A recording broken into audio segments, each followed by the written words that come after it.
All right. This is an emergency broadcast on the It Is Well podcast because yes, it is well, but it could also be better. And so therefore we're going to talk about it today. You guys, welcome back. Welcome back. I will be the first one to admit that I had a bit of a tumble down the stairs situation the other day. Mentally. You know, I don't get filled with existential dread often because I'm filled with a lot of hope and the core of me is hope. However, when I saw the release of this Sora 2, this AI stuff, I said, oh my goodness gracious. And I'm not here to rant about that today. That's not what I'm here to rant about, actually. But I got to tell you, I had a moment and I really, and for so many reasons, just to get this out of the way, I have unbelievable ethical concerns about AI. I mean, they are nearly insurmountable at this point. And it's been difficult for me to, I'm not trying to find people per se, but I haven't really seen that same level of concern matched around me. So it's been interesting. That being said, I want to remind you of something. We're going to get to this later in the episode. Even if it didn't necessarily come from God, or come from the highest and best, okay, God will use it. God will use it. That being said, the other night, I was in that space the other night, okay? I was in that space and I'm tumbling, and I got to tell you, I don't have these types of feelings very often, like something in my gut. Maybe God's starting to push me into something new, who knows? But it was a strong gut feeling. I was like, ooh, this was made with really not good intentions. Really not good intentions. And again, we're not here to go down that rabbit hole today. Please be careful, by the way, when it comes to AI and all of this. Just be very, very careful. Obviously, there's certain things that we can't necessarily escape with it because it's coming onto all these different platforms, but just be careful. I think we all can, especially because I love you. Everyone who listens to my podcast and who's on my page, you guys are the most balanced people who are coming on in. You see different perspectives. It's just great. I love it. I love it. But anyways, I was having that moment the other day. I went, oh my goodness gracious. And I said, you know what I'm going to make the title of the next podcast episode? It's going to be Everyone Touch Grass. That's what it's going to be. It's going to be Everyone Go Touch Grass. And I just want to speak about that today for a second. When I look at this world, I sometimes kind of view all of this from like a bird's eye view. And I may have said that before on here. And I just have this, I don't even know, I'm not going to say it's like an ability, but I have a way of viewing things from a broader perspective. And when I look at the world, and see, this is my whole beef with creating things. Here's my thought process. When you create something, are you making it about you? Or are you making it about the world around you? Now, here's the thing. When God gives us a talent and he gives us gifts to be used, it's going to be joyful for us. But it's meant to be of service. And I think we have a moral responsibility to look at what we're doing and say, and how is this contributing to the greatest good of all, or as many as possible, to the greater good, we could even say. So when I look at something like artificial intelligence, that's not something I would prescribe necessarily to the world we're in right now. With everything we have going on, let's add AI. Yeah, let's make sure people can't really tell what's real and what's not real. That'll go well. We'll keep them up late at night talking to something that's not real. We'll start to separate people, which is, an adventure. And we'll take their jobs. It's great. Anyways, so that's, we're going to settle on that one today. But, I think that there's an ethical and a moral responsibility that we all have when we create things. You need to ask yourself, you should, why am I creating this and what is the intention behind it? And if I really think about this, okay?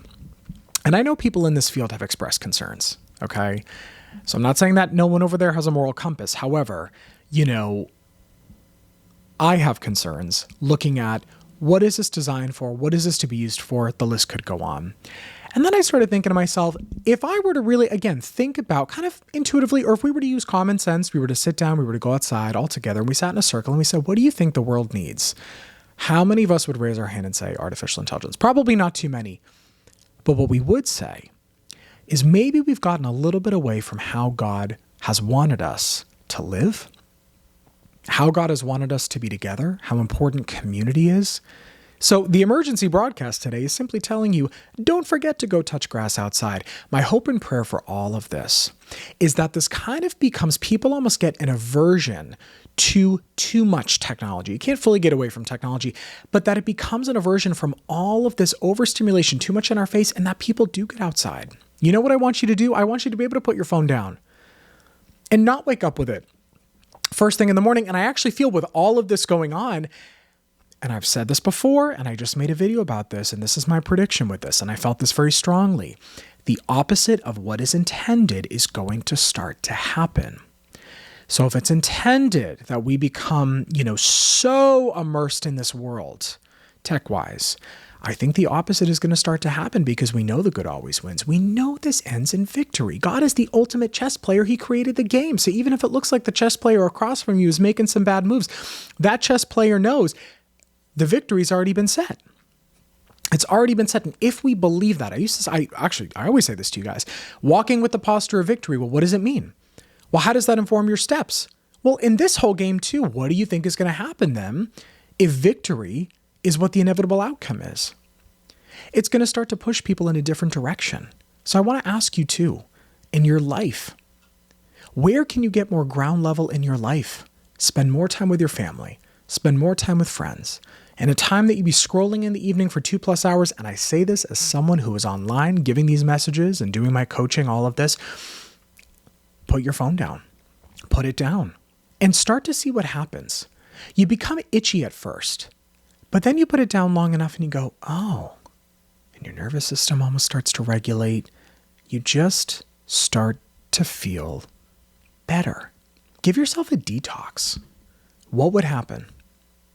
A full detox, a week, 2 weeks, a month, see how you feel. And I'm going to be bold, see if you actually need it.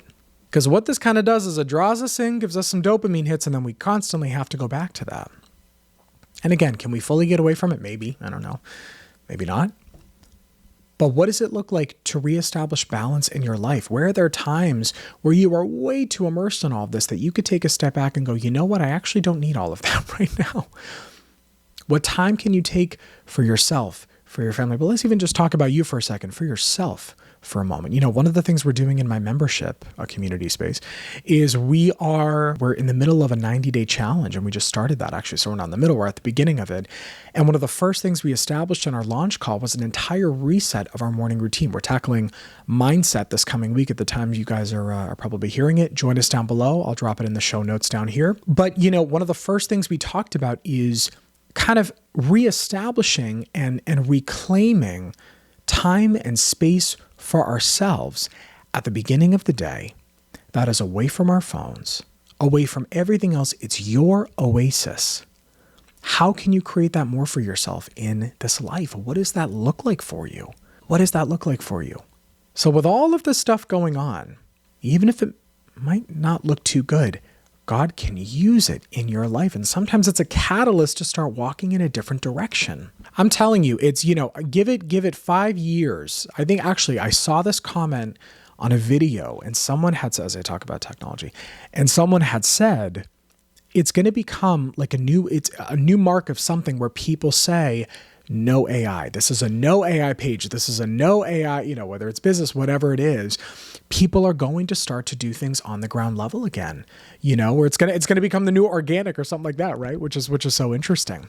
So let this fuel you, let this fuel you to make some changes. Go outside. Yes, go touch some grass. I mean, when's the last time you got to sit outside for a time with your family? Maybe it was recently, or maybe it wasn't.